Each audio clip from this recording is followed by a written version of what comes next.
एक समय की बात है, एक हरे भरे गांव में, जहां सूरज की सुनहरी किरणें सुबह सुबह पेड़ों की पत्तियों से छनकर जमीन पर नाचती थी, वहां एक छोटी बच्ची रहती थी जिसका नाम परी था। परी बहुत जिज्ञासु और साहसी थी। उसे अपने गांव से बहुत प्यार था, खासकर गांव के बीच से बहने वाली उस चमकदार नदी से, जिसे सब जीवन धारा कहते थे। जीवन धारा का पानी इतना साफ और चमकीला था कि उसमें आसमान के तारे भी दिन में दिख जाते थे। बच्चे उसमें खेलते थे, गांव वाले उसका पानी पीते थे, और धारा के किनारे उगने वाले फूल और पेड़ हमेशा हरे भरे रहते थे। परी अक्सर अपनी गिलहरी दोस्त चीकू के साथ धारा के किनारे घंटों बैठी रहती और उसके जादुई चमकते पानी को निहारती रहती थी। चीकू बहुत चंचल और फुर्तीला था, और वह हमेशा परी के साथ नए नए खेल खेलने को तैयार रहता था। परी को लगता था कि इस धारा में कोई जादू है जो पूरे गांव को खुश और जीवंत रखता था। एक सुबह परी जब जीवन धारा के किनारे पहुंची तो उसे कुछ अजीब लगा। धारा का पानी, जो हमेशा मोतियों सा चमकता रहता था, आज थोड़ा फीका और उदास लग रहा था। उसकी जादुई चमक कम हो गई थी। धारा के किनारे लगे रंग बिरंगे फूल भी मुरझाए हुए दिख रहे थे, और पेड़ों की पत्तियां पीली पड़ रही थी। गांव के लोग भी चिंतित दिख रहे थे। उनकी हंसी कम हो गई थी और सब एक दूसरे से धीमी आवाज में बात कर रहे थे। परी का दिल बैठ गया। उसने धारा के पानी को छूकर देखा, पर उसमें वह पहले वाली ठंडक और ताजगी नहीं थी। उसे लगा जैसे धारा ने अपनी जान खो दी हो। उसने सोचा, यह क्या हो रहा है? हमारी जीवन धारा अपनी चमक क्यों खो रही है? परी ने चीकू को अपने पास बुलाया। चीकू एक मुरझाए हुए पेड़ की टहनी पर उदास बैठा था। चीकू, देखो न हमारी जीवन धारा को क्या हो गया है, परी ने चिंता से कहा। चीकू ने सिर खुजलाया और अपनी छोटी सी मूंछों को हिलाया। परी, मैंने कुछ अजीब बातें सुनी हैं जंगल में, चीकू फुसफुसाया। पुराने पेड़ों और पत्थरों ने बताया कि जंगल के गहरे हिस्से में एक शरारती जीव कुक्कड़ रहता है। कहते हैं कि उसने जीवन फूल चुरा लिया है। परी की आंखें बड़ी हो गईं। जीवन फूल? वो क्या है? जीवन फूल वह जादुई फूल है जो जीवन धारा को उसकी चमक और शक्ति देता है। अगर वह फूल धारा से दूर रहेगा तो धारा सूख जाएगी और पूरा गांव उदास हो जाएगा, चीकू ने समझाया। तो हमें उसे वापस लाना होगा, परी ने दृढ़ता से कहा। लेकिन कहाँ मिलेगा कुक्कड़ और वो जीवन फूल? परी ने पूछा।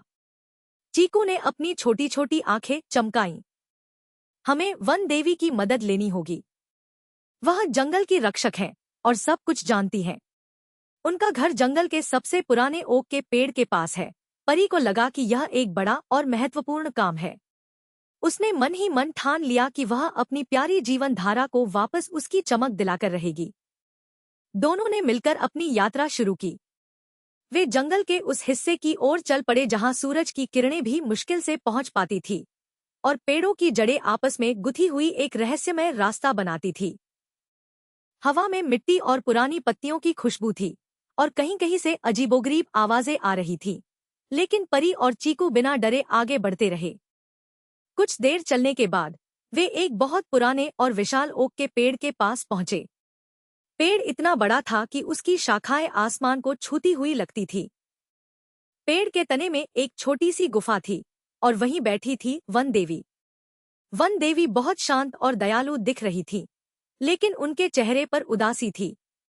उनके रेशमी बाल हरे और भूरे रंग के थे, जैसे जंगल की पत्तियां और मिट्टी। वन देवी, परी ने आदर से कहा। वन देवी ने धीरे से आंखें खोली। मैं जानती हूँ तुम क्यों आए हो, बच्चों। जीवन धारा अपनी चमक खो चुकी है क्योंकि कुक्कड़ ने जीवन फूल चुरा लिया है। लेकिन उसने ऐसा क्यों किया? चीकू ने पूछा। वन देवी ने गहरी सांस ली। कुक्कड़ अकेला और उदास रहता है।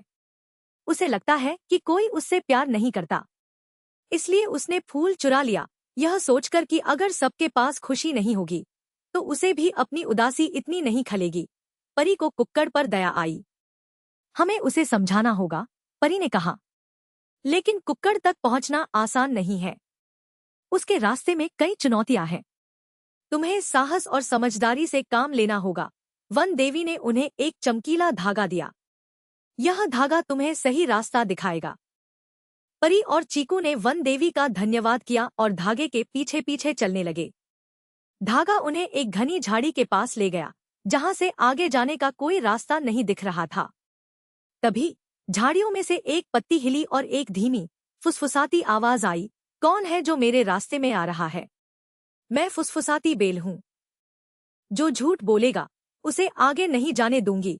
परी और चीकू ने देखा कि झाड़ियां वास्तव में चमकीली, आपस में लिपटी हुई बेलें थीं, जो धीमी धीमी आवाज में बोल रही थी।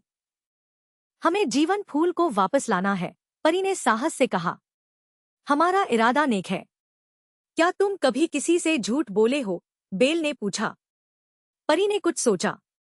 हाँ, एक बार मैंने अपनी माँ से कहा था कि मैंने मीठा नहीं खाया, जबकि मैंने खाया था। मुझे अपनी गलती का एहसास है और मैंने दोबारा ऐसा नहीं किया, परी ने ईमानदारी से कहा। बेलें थोड़ी देर के लिए शांत हो गईं, फिर उनके बीच से एक रास्ता खुल गया। तुम ईमानदार हो, आगे बढ़ो, बेलों ने फुसफुसाया। परी और चीकू मुस्कुराते हुए आगे बढ़ गए।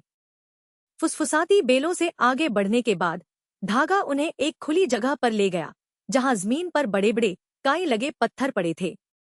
पत्थरों से धीमी धीमी रोशनी निकल रही थी। रुक जाओ, एक पत्थर से आवाज आई। हम पहेली वाले पत्थर हैं। अगर तुम हमारी पहेलियां सुलझा दोगे तभी आगे बढ़ पाओगे। परी और चीकू एक दूसरे को देखने लगे। मैं दिन में आता हूं, पर रात में नहीं। मैं आग में नहीं, पर पानी में होता हूं। मैं तुम्हारे पास हूं, पर तुम मुझे देख नहीं सकते। मैं क्या हूं? पहले पत्थर ने पूछा। परी ने सोचा। परछाई, चीकू चिल्लाया। जब सूरज होता है तभी परछाई होती है। पानी में भी दिखती है, पर आग में नहीं। पत्थर मुस्कुराया और उसकी चमक तेज हो गई। सही उत्तर, दूसरे पत्थर ने पूछा। मेरा कोई पेड़ नहीं, पर मेरे पत्ते हैं। मेरा कोई घर नहीं, पर मैं हर जगह रहता हूं। मैं क्या हूं? परी ने थोड़ी देर सोचा। किताब, परी ने खुशी से चिल्लाई। पत्थर भी चमकने लगा। उन्होंने अपनी बुद्धिमत्ता और चीकू की तेजी से सभी पहेलियां सुलझा दी और पत्थरों ने उनके लिए रास्ता खोल दिया। पहेली वाले पत्थरों से आगे बढ़ते हुए चमकीला धागा उन्हें जंगल के एक और भी गहरे और सुनसान हिस्से में ले गया। अब पेड़ों की छाया बहुत घनी हो गई थी और हवा में एक उदासी सी महसूस हो रही थी। आखिरकार वे एक अंधेरी गुफा के सामने पहुंचे। गुफा का मुंह पत्थरों और सूखी लताओं से ढका हुआ था। अंदर से एक हल्की, फीकी रोशनी आ रही थी।